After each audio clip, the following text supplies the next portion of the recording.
Abu Nawas dan tragedi buah kurma palsu. Dikisahkan, di pekarangan depan rumah Tuan Hamid terdapat pohon kurma yang sedang berbuah. Karena saking lebatnya, buah-buahnya sering jatuh ke tanah oleh tiupan angin. Lalu oleh Abu Nawas buah kurma yang berjatuhan diambil dan dibawanya pulang. Dengan begini kan aku bisa makan kurma secara gratis, pikir Abu Nawas.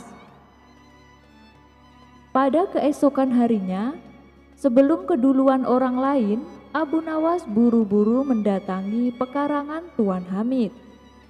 Ia kembali mengambil buah kurma yang sudah berjatuhan di tanah. Hingga pada suatu hari, saat Abu Nawas pergi ke pasar, ia melihat Tuan Hamid sedang menjual buah kurmanya. Abu Nawas pun segera menghampiri Tuan Hamid. "Kau menjual buah kurma?" tanya Abu Nawas. "Iya, silakan dibeli Abu Nawas," balas Tuan Hamid. "Berapa satu ikatnya?" tanya Abu Nawas kembali. "Harganya 2 dinar Abu Nawas," jawab Tuan Hamid. "Waduh, harganya mahal. Biasanya kan cuma 1 dinar," kata Abu Nawas menawar. "Belum dapat Abu Nawas, karena kurma ini rasanya beda dengan yang lain. Kurma ini lebih manis dan legit," ujar Tuan Hamid. "Memangnya dari mana buah kurma ini?" tanya Abu Nawas. "Ya dari pohonku sendiri dong," jawab Tuan Hamid. Abu Nawas agak heran dan kembali bertanya, "Pohon yang mana?" "Itu loh, pohon kurma yang ada di halaman depan rumahku," kata Tuan Hamid memberitahu.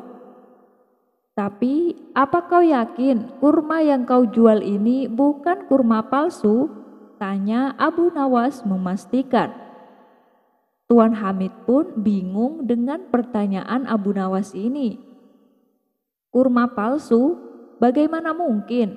tanya Tuan Hamid keheranan. Dengan entengnya Abu Nawas menjawab, "Karena yang saya tahu, jika kurma ini berasal dari halaman depan rumahmu, maka pasti akan jatuh ke tanah sebelum sampai ke pasar." Tuan Hamid pun bertambah bingung dengan perkataan Abu Nawas. Sementara Abu Nawas terlihat tidak menampakkan ekspresi bersalahnya. Dikerjai balik.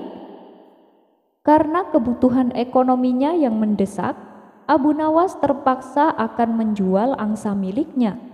Ia pun bergegas pergi menuju pasar hewan. Tapi karena cuaca hari itu cukup panas, di tengah perjalanan Abu Nawas memilih untuk beristirahat sebentar. Saat ia duduk di bawah pohon yang cukup rindang, tiba-tiba datang seseorang menghampiri Abu Nawas. "Berapa harga keledaimu?" tanya orang itu. Abu Nawas menjawab, "Tuan, saya mau menjual angsa, bukan menjual keledai." Orang itu kembali berkata, "Saya tidak bertanya kepadamu, saya bertanya kepada angsamu." Ia pun lantas meninggalkan Abu Nawas.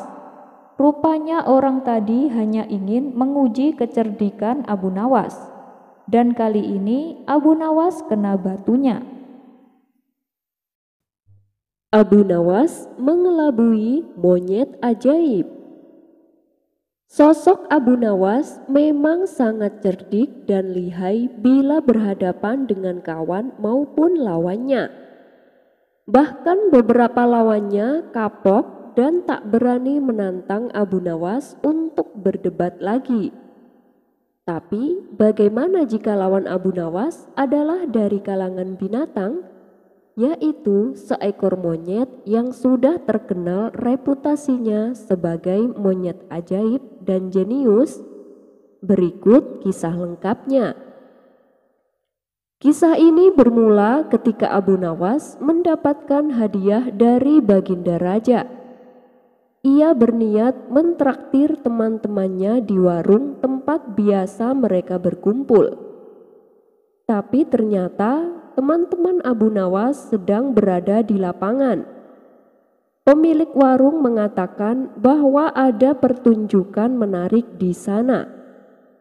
Setelah bertanya kepada seorang warga, Abu Nawas baru mengetahui rupanya ada seekor monyet luar biasa pintar yang dipertontonkan oleh pemiliknya.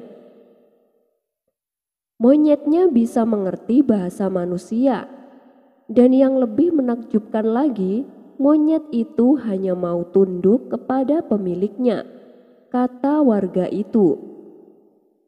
Mendengar penjelasan itu, Abu Nawas pun tertarik dan langsung menerobos kerumunan. Ternyata pemilik monyet bukan sekedar memberi tontonan kepada warga, tetapi juga membuat sayembara. Siapapun yang mampu membuat monyet itu mengangguk bakal mendapatkan hadiah. Tergiur akan hal tersebut, Abu Nawas pun mencobanya. Di saat banyak warga yang gagal mendapatkan hadiah, Abu Nawas justru punya cara cerdik untuk mengecoh si monyet ajaib tersebut. "Kamu tahu siapa aku? Kamu gak takut sama aku?" tanya Abu Nawas kepada si monyet. Monyet itu praktis langsung menggelengkan kepalanya. Tidak kehilangan akal, Abu Nawas kemudian bertanya lagi. "Apa kau takut kepada tuanmu?" tanya Abu Nawas. Sesaat setelah pertanyaan itu terlontar, monyet ajaib itu pun terdiam. Ia merasa dilema, karena jika menggeleng, khawatir dituduh membangkang kepada tuannya. Tapi jika mengangguk pun berarti dirinya tidak mematuhi perintah sang tuan. Monyet itu memilih diam. Abu Nawas lantas mengancam si monyet, jika terus diam akan dilaporkan kepada tuannya. Dengan berat hati, monyet ajaib itu mengangguk, karena memang si monyet takut kepada tuannya. Dan tentu saja Abu Nawas mendapatkan hadiah. Tapi malang nasib si monyet, yang kemudian dipukuli oleh sang tuan karena mengangguk. Setelah kejadian itu, tuan si monyet kembali melatih monyetnya tapi dengan arahan yang berbeda. Karena kemarin menggelengkan kepala ternyata gagal, maka sekarang si tuan melatih agar si monyet mau menganggukkan kepalanya. Usai berlatih, akhirnya monyet itu hanya mau mengangguk. Sehingga tantangan berikutnya adalah siapa saja yang berhasil membuat monyet itu menggelengkan kepalanya, maka ia berhak mendapatkan hadiah. Abu Nawas kembali tergiur dan mencoba keberuntungannya lagi lewat cara cerdik. Ia mengulangi semua pertanyaan sebelumnya dan langsung diberikan jawaban berupa anggukan dari si monyet. Si monyet tak mau menggelengkan kepala sama sekali. Abu Nawas tak kehabisan akal. Ia teringat balsem di kantong baju yang baru saja ia beli dari warung sebelum ia datang ke sayembara monyet ajaib itu. Lalu Abu Nawas mengeluarkan balsem itu dan menunjukkan kepada si monyet. "Kamu tahu apa fungsi balsem ini?" tanya Abu Nawas. Monyet itu hanya mengangguk. "Oke. Boleh kugosok selangkanganmu dengan balsem ini?" tanya Abu Nawas kembali. Si monyet pun mengangguk, karena memang yang ia tahu adalah hanya mengangguk. Lantaran si monyet mengangguk, Abu Nawas benar-benar melakukan aksinya dan membuat si monyet kemanasan. Tak cukup sampai di situ, Abu Nawas lalu mencolek balsem lebih banyak lagi. Dia mengulangi pertanyaan yang sama sekali lagi. "Gimana, Nyet? mau aku gosokin balsem lagi? Ketakutan mulai menghampiri si monyet, dan akhirnya ia menyerah dengan menggelengkan kepalanya. Lagi dan lagi Abu Nawas mendapatkan hadiah dari Tuan Monyet. Dan nasib monyet itu kembali malang, yakni mendapatkan hukuman dari tuannya. Karena monyet itu frustasi dengan hukuman tuannya, si monyet pun mengangguk-ngangguk dan menggeleng-gelengkan kepalanya ketika diajari si tuan majikan. Kabarnya, anggukan dan geleng-geleng si monyet semakin menjadi ketika mendengar musik metal dan dugem. Abu Nawas mengerjai si buta. Seperti kebiasaan yang sudah-sudah, Abu Nawas bersama beberapa orang temannya nongkrong sambil bercerita. Setelah selesai sholat maghrib berjamaah, mereka bercerita tentang masalah keagamaan. Kebetulan mereka menyinggung suatu masalah yang mengatakan bahwa orang buta itu tidak berdosa, karena pintu masuknya dosa tertutup baginya. Alasannya sebab mata inilah yang selalu melihat ke sana kemari, sehingga menjadi sumber orang melakukan dosa. Akan tetapi Abu Nawas tidak menyetujui pendapat tersebut dan berniat akan membuktikannya. Keesokan harinya, Abu Nawas berjalan-jalan dengan maksud untuk bertemu dengan orang buta. Dia mau membuktikan pendapatnya bahwa orang buta juga bisa berbuat dosa. Ia pun menyiapkan sebuah kantong dan mengisinya dengan uang. Tidak beberapa lama, Abu Nawas berjalan, ia benar-benar bertemu dengan orang buta. Abu Nawas memperhatikan gerak-gerik orang buta yang sedang berjalan dengan tongkatnya. Kemudian Abu Nawas berpura-pura menjadi orang buta juga. Ia berjalan sambil membawa tongkat. Lalu Abu Nawas sengaja menabrakkan dirinya kepada orang buta tersebut. Ia pun pura-pura mengeluh. Malang sekali nasibku ini, sudah buta, ditabrak orang yang tidak memiliki rasa belas kasihan. Orang buta itu pun heran mendengar keluhan orang yang ditabraknya. Lalu ia berkata, "Maaf Tuan, aku juga orang buta. Aku sama sekali tidak bisa melihat dan hanya dapat berjalan dengan bantuan tongkat ini. Sekali lagi saya mohon maaf Tuan, aku sungguh-sungguh tak sengaja," ujar orang buta tersebut. "Oh, kamu juga orang buta ya?" tanya Abu Nawas pura-pura tak tahu. "Iya Tuan, saya buta. Peganglah tongkatku ini. Orang buta kan harus memakai tongkat untuk berjalan," balas orang buta itu. Maka disuruhlah Abu Nawas untuk memegang tongkatnya, begitu pula sebaliknya. Si buta juga meraba tongkat Abu Nawas untuk membuktikan bahwa orang yang ditabraknya adalah benar-benar orang yang buta. Abu Nawas kemudian berkata, "Kalau begitu berarti kita senasib saudaraku.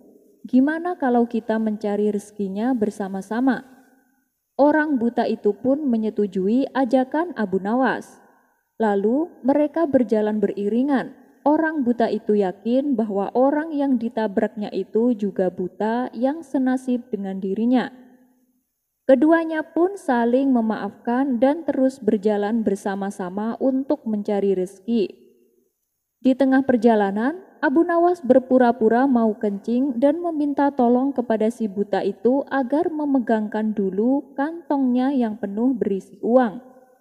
Sementara Abu Nawas berpura-pura kencing, ia terus memperhatikan tingkah laku si buta.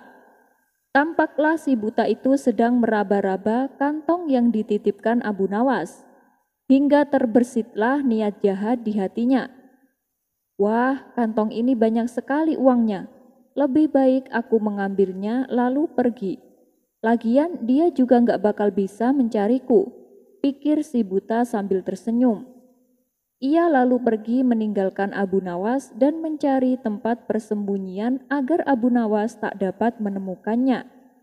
Sementara Abu Nawas yang sedari tadi memperhatikannya berpura-pura mencari si buta dan meminta pertolongan kepada Tuhan. Ya Allah, malang benar nasibku ini. Tadi ditabrak orang, sekarang uangku juga dibawa lari. Sial benar nasibku ini ya Allah. Semoga orang yang mengambil uangku terkena lemparan batu ini biar dia tahu rasa. Setelah itu dengan jitu Abu Nawas melempar batu ke arah si buta dan persis mengenai kepalanya.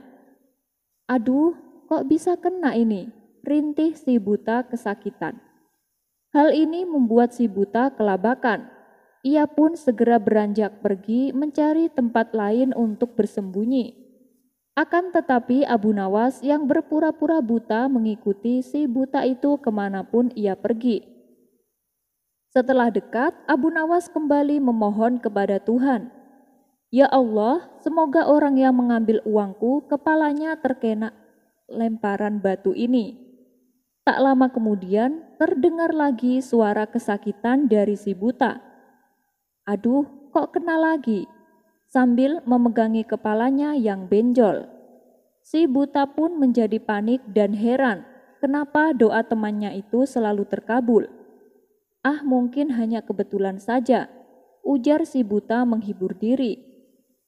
Lalu ia menghindar lagi dan terus menghindar, tetapi Abu Nawas tetap mengikutinya. Secara berturut-turut Abu Nawas berdoa lagi sambil melakukan lemparan beruntun kepada si buta dan selalu tepat mengenai kepalanya. Setelah terkena lemparan batu beruntun, si buta berpikir, mengapa semua batu yang dilempar kawannya itu selalu tepat mengenainya dan semuanya kena di kepala? Ia pun mulai curiga. Lama berpikir, akhirnya ia mencoba untuk mengenali suara orang yang tadi bersamanya itu. Barulah ia tersadar bahwa orang yang bersamanya adalah Abu Nawas yang mencoba mempermainkannya. Antara marah dan was-was, si buta berkata, "Kamu Abu Nawas ya? Kamu hanya pura-pura buta untuk mempermainkanku. Ambillah kantong uangmu ini." Akhirnya si buta itu menyerahkan kantong itu kepada Abu Nawas. Si buta jadi menyesal dan malu dengan perilakunya. Sementara Abu Nawas sendiri pulang sambil tersenyum kegelian. Ia puas karena dapat membuktikan bahwa orang buta dapat juga berbuat dosa. Abu Nawas mengintip dua malaikat sedang bagi-bagi. Tak diragukan lagi memang, sudahlah kita akui Abu Nawas dan Abu Jahil itu pembawa kebahagiaan. Setiap kehadiran mereka selalu mengundang gelak tawa. Bahkan kejadian yang seram sekalipun tak luput dari kekonyolan mereka. Seperti pada kisah berikut ini. Abu Nawas dan Abu Jahil memergoki malaikat maut dan malaikat penjaga kubur sedang bagi-bagi penghuni kuburan. Berikut kisah lengkapnya. Diawali pada suatu malam, ada dua orang pencuri sedang melancarkan aksinya. Mereka mencuri buah kurma di sebuah kebun milik penduduk setempat. Karena mereka berdua sangat lihai, hanya dalam waktu singkat, dengan mudahnya mereka mampu mengumpulkan sekarung buah kurma. Setelah berhasil mencuri buah kurma, mereka segera berlari ke arah kuburan untuk menghilangkan jejak. Tatkala hampir mencapai gerbang kuburan, salah satu pencuri tersandung dan terguling-guling. Akibatnya, dua buah kurma terlontar dari karung, jatuh tepat di depan gerbang kuburan. Tapi karena terburu-buru, mereka pun meninggalkannya begitu saja. Dua pencuri ini langsung masuk ke tengah kuburan untuk bersembunyi. Ketika dirasa sudah aman, kedua pencuri ini lalu membagi hasil curiannya. Kamu satu, aku satu. Kamu satu, aku satu. Begitu seterusnya. Saat kedua pencuri ini sedang sibuk menghitung, lewatlah Abu Jahil. mendengar ada suara aneh di tengah kuburan, kaget, takut, dan ngeri seketika dirasakan oleh Abu Jahil. Ia pun mempercepat langkahnya meninggalkan kuburan sambil mulutnya komat-kamit membaca doa. Dan di saat di tengah perjalanan pulang, Abu Jahil berpapasan dengan Abu Nawas yang kebetulan juga sedang jalan sendirian. "Hei Abu Jahil, kamu kenapa terlihat ketakutan begitu?" tanya Abu Nawas. "Itu Abu Nawas, tadi waktu aku lewat kuburan, aku mendengar suara mengerikan," jawab Abu Jahil dengan terpatah-patah. "Ah, mungkin itu hanya perasaanmu saja Abu Jahil," ujar Abu Nawas. "Enggak Abu Nawas, benar. Aku jelas-jelas mendengarnya. Kalau kau tidak percaya, ayo aku antar kamu ke sana," timpal Abu Jahil. Karena penasaran, Abu Nawas pun menuruti ajakan Abu Jahil. Setelah sampai di depan gerbang kuburan, Abu Nawas mendengar suara yang diceritakan oleh Abu Jahil. "Kamu satu, aku satu. Kamu satu, aku satu." Abu Nawas semakin penasaran dibuatnya. Ia pun mengintip area tengah kuburan dari luar pintu gerbang. Namun karena kondisi gelap sehingga tidak kelihatan dari siapa suara itu berasal. "Abu Nawas, apa mungkin itu suara malaikat maut dan malaikat kuburan? Mereka sedang bagi-bagi jatah jiwa manusia," ucap Abu Jahil. "Aku sendiri juga nggak tahu. Tapi apa iya ya?" jawab Abu Nawas. Tidak lama kemudian terdengar suara lagi dari tengah kuburan. "Nah, udah selesai. Sekarang tinggal 2 yang ada di luar gerbang itu. Siapa yang mau ambil? Kamu atau aku?" "Oh, yang 2 itu. Biar aku saja," jawab suara lainnya. Mendengar hal itu, Abu Jahil dan Abu Nawas yang kebetulan sedang berada di luar gerbang kuburan terkejut bukan main. "Aduh, jangan-jangan yang mereka maksud kita Abu Nawas," kata Abu Jahil ketakutan. Benar juga Abu Jahil. Ayo lari," teriak Abu Nawas. Keduanya pun langsung kabur terbirit-birit dengan penuh ketakutan. Dan tak lama kemudian muncul salah satu pencuri menuju gerbang untuk mengambil 2 buah kurma yang jatuh sewaktu mereka masuk ke dalam kuburan. Balas dendam ikan bakar. Suatu ketika, Abu Jahil akan mengadakan pesta di rumahnya. Semua sahabat dan para tetangga diundang ke pestanya, termasuk Abu Nawas. Sebenarnya Abu Jahil enggan mengundang Abu Nawas, sebab ia seringkali berseteru dengannya. Walaupun permasalahan yang sering terjadi adalah ulah daripada Abu Jahil sendiri. Namun alasan Abu Jahil mengundang Abu Nawas bukanlah dari ketulusan hatinya. Ia sengaja mengundang Abu Nawas dengan tujuan ingin mempermalukannya di hadapan para tetangga dan sahabatnya.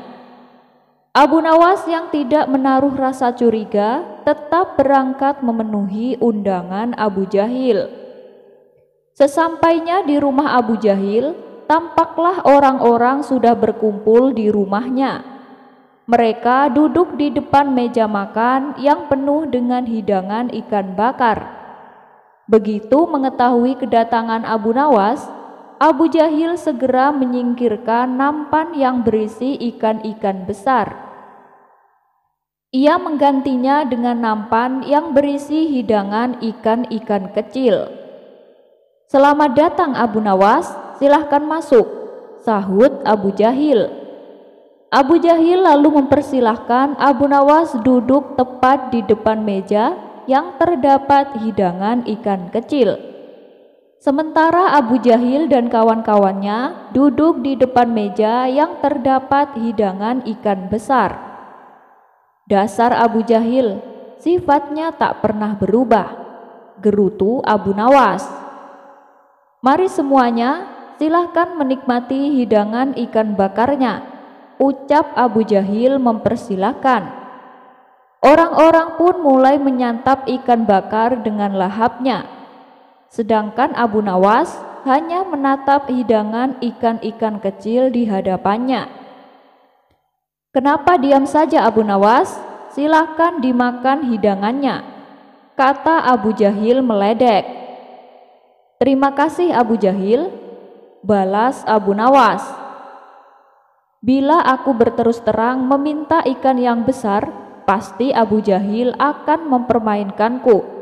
Sebab itu yang Abu Jahil tunggu-tunggu," pikir Abu Nawas. Lalu dengan hati-hati Abu Nawas mengambil satu ikan kecil di hadapannya dan menempelkannya di telinganya.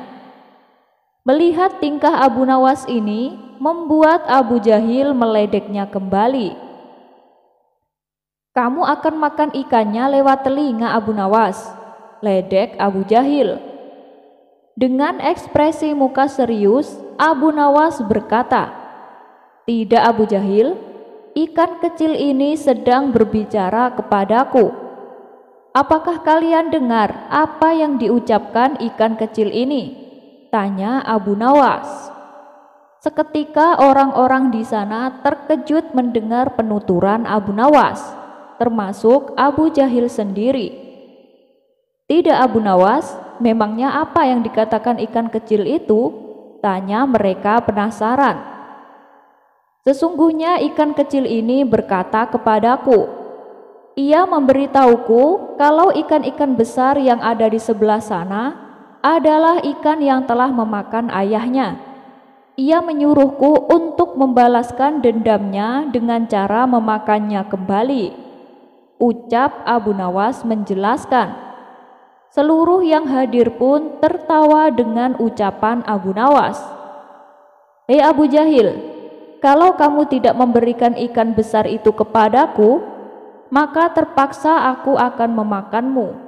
Sudah bertahun-tahun aku ingin membalaskan dendam kematian ayahku, dan ternyata disinilah aku menemukan pembunuh ayahku," ujar Abu Nawas berpura-pura kesurupan. Orang-orang pun kembali tertawa mendengarnya.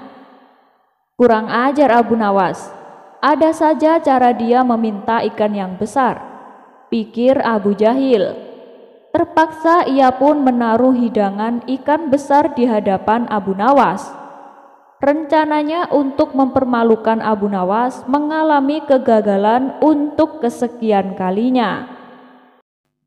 Buang hajat di tempat tidur. Suatu hari, Abu Nawas kedatangan 3 orang tamu utusan Baginda Raja Harun ar-Rasyid. "Abu Nawas, kami diutus oleh Baginda Raja untuk berak di tempat tidurmu. Karena ini perintah Baginda Raja, kamu tidak boleh menolaknya," kata salah seorang dari mereka. "Ya, saya sama sekali tidak keberatan. Silahkan saja kalau kalian mampu melaksanakan perintah Baginda Raja," jawab Abu Nawas enteng. "Betul begitu Abu Nawas?" tanya utusan untuk memastikan. "Iya, silahkan saja," sahut Abu Nawas. Abu Nawas pun mengawasi orang-orang itu beranjak ke tempat tidurnya dengan geram. Berak di tempat tidur betul-betul kurang ajar, kelewatan batas, batin Abu Nawas.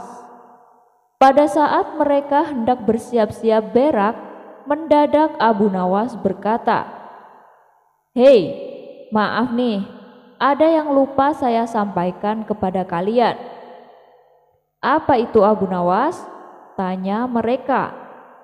Saya ingatkan ya, supaya kalian itu jangan melebihi perintah Baginda Raja. Jika kalian langgar, saya pukul tubuh kalian dengan pentungan. Setelah itu baru saya laporkan kepada Baginda Raja bahwa kalian melanggar perintahnya, jawab Abu Nawas dengan serius. Bahkan kini Abu Nawas sudah mengambil pentungan kayu besar. Apa maksudmu Abu Nawas? Tanya mereka belum mengerti. Ingat ya, perintah Baginda Raja kan hanya berak di tempat tidur, kata Abu Nawas tegas. Ya iya betul, kata mereka. Hanya berak saja loh, jadi kalian itu tidak boleh kencing, tidak boleh lepas celana, tidak boleh cebok. Hanya berak saja, kata Abu Nawas lagi. Wah, itu ya tidak mungkin dong Abu Nawas. Kami juga pasti kencing nanti, kata mereka. Kalau gitu, ya aku pukul tengkuk kalian sekeras-kerasnya, jawab Abu Nawas. Loh, kok gitu? Kata mereka dengan ekspresi bingung. Iya, sebab kalian telah melanggar perintah Baginda Raja. Mereka pun saling pandang dengan cengar-cengir, pertanda bahwa mereka sudah mengerti apa yang dimaksud oleh Abu Nawas. Aduh, kalau begitu kami tak sanggup mengerjakan perintah Baginda Raja, kata mereka. Ya, itu bukan urusan saya dong, kata Abu Nawas. Abu Nawas, tiba-tiba terdengar suara Ja'far dari luar pintu rumah. Abu Nawas segera keluar rumah untuk menemui orang kepercayaan Baginda Raja Harun ar-Rasyid itu. Diikuti oleh ketiga utusan Baginda Raja yang hendak berak di tempat tidur Abu Nawas. Hei Abu Nawas, aku sudah mendengar perdebatan kalian. Baginda Raja memang memerintahkan mereka untuk berak di tempat tidurmu. Jika 3 orang ini sanggup, maka mereka masing-masing akan mendapat hadiah 1000 dirham. Tapi jika gagal, maka mereka boleh kau pukul sesuka hatimu, kata Ja'far. Oh begitu. Lalu hadiah dari Baginda untukku apa? Tanya Abu Nawas sedikit cengengesan. Sekarang juga kau boleh menghadap Baginda Raja untuk menerima 3000 dirham. Hah? 3000 dirham? Seru Abu Nawas dengan riang sembari mengambil pentungan. Lalu 3 orang utusan yang mau berak di tempat tidur Abu Nawas tadi dipentungi pantatnya. Buk bak buk. Ampun Abu Nawas, teriak mereka. Mau berak di tempat tidurku, ha? Teriak Abu Nawas sambil terus mementungi mereka. Tidak Abu Nawas, ampun. 3 orang itu pun lari terbirit-birit. Ja'far dan Abu Nawas pun tertawa terpingkal-pingkal. Lalu Ja'far berkata kepada Abu Nawas, Baginda Raja itu sudah yakin kamu pasti dapat mengatasi masalah ini. Beliau memang menginginkan kehadiranmu di istana untuk menghibur hatinya yang sedang gundah Abu Nawas. Dapat kita ketahui dari cerita ini bahwa Abu Nawas itu sangat cerdik sekali. Meskipun dalam keadaan tidak karuan campur aduk kalut malut, tetapi Abu Nawas bisa menyelesaikan misinya dengan baik. Cara Abu Nawas membuat 2 istri menjadi bahagia. Suatu ketika Abu Nawas pergi keluar kota untuk menemui sahabat lamanya. Setibanya di sana, Abu Nawas menuju rumah sahabatnya yang ternyata rumah itu sudah tak berpenghuni. Karena tak ingin perjalanannya menjadi sia-sia, Abu Nawas terus mencari keberadaan sahabat lamanya. Ia pun bertanya kepada orang sekitar yang kebetulan melintas. "Maaf kawan, apakah kau tahu kemana pindahnya orang yang menghuni rumah ini? Dia itu sahabatku dan aku ingin menemuinya," tanya Abu Nawas. "Wah, sekarang dia sudah pindah. Dia sudah menjadi saudagar kaya. Tak mungkinlah mau menempati rumah yang kecil dan kumuh itu," jawabnya. Lalu orang tersebut menunjukkan alamat baru sahabatnya. Maka pergilah Abu Nawas menuju alamat yang ditunjukkan. Sesampainya di sana, betapa terkejutnya Abu Nawas. Sahabat lamanya kini menempati rumah yang megah dan indah. Abu Nawas kemudian mengetuk pintu dan mengucapkan salam. Saat sahabatnya membukakan pintu, ia langsung kegirangan melihat kedatangan Abu Nawas. "Silahkan masuk Abu Nawas, silahkan. Anggaplah rumah sendiri." "Wah, kamu hebat ya sekarang, sudah menjadi saudagar kaya. Rumahmu juga besar dan megah," puji Abu Nawas. "Ya, alhamdulillah Abu Nawas, ini semua berkat doa dan kerja kerasku," balas sahabatnya. Setelah ngobrol panjang lebar, sahabatnya lalu mengeluh tentang keadaan yang sedang dialaminya. "Saya bingung Abu Nawas dengan sikap kedua istriku," tutur sahabatnya. "Apa? Kamu punya 2 istri? Luar biasa. Begini nih kelakuan laki-laki kalau sudah kaya. Pasti istrinya lebih dari 1, ledek Abu Nawas. "Memangnya kamu kenapa bingung? Kamu kan punya harta banyak. Yang penting masing-masing diberikan haknya secara adil. Pasti semua akan beres," kata Abu Nawas melanjutkan. "Kalau masalah itu sih mudah Abu Nawas, tapi aku dipusingkan dengan sikap kedua istriku. Mereka berdua itu menuntut perhatian yang lebih. Setiap kali mereka berdua berkumpul, mereka selalu saja bertanya kepadaku manakah di antara mereka yang paling aku cintai. Kalau aku jawab keduanya sama-sama aku cintai, mereka tak mungkin percaya. Tapi aku juga tak mungkin menyebut salah satu dari keduanya. Yang ada nanti mereka berdua malah jadi bertengkar, dan menurutku tidak adil," kata sahabatnya mengadu. Abu Nawas lalu mengatakan bahwa keadilan memang tidak sama dengan perlakuan yang sama. Sekalipun misalnya memberikan barang yang sama persis. Sahabatnya itu kemudian mendesak Abu Nawas. "Bagaimana caranya Abu Nawas agar kedua istriku tidak lagi bertanya kepadaku mana dari keduanya yang lebih aku cintai?" Kemudian Abu Nawas memberi saran agar kedua istrinya sama-sama diberi batu berwarna biru secara terpisah. "Bilang kepada kedua istrimu supaya merahasiakannya. Sekarang temuilah mereka di kamarnya masing-masing," perintah Abu Nawas. Sahabatnya itu segera menuruti perintah Abu Nawas. Satu persatu ia memasuki kamar istrinya dan memberikan batu berwarna biru. "Wahai istriku, tolong ya jaga rahasia ini dan simpan rapat-rapat batu ini. Jangan sampai ada yang tahu," pesan sahabatnya kepada istri pertama dan istri kedua secara terpisah.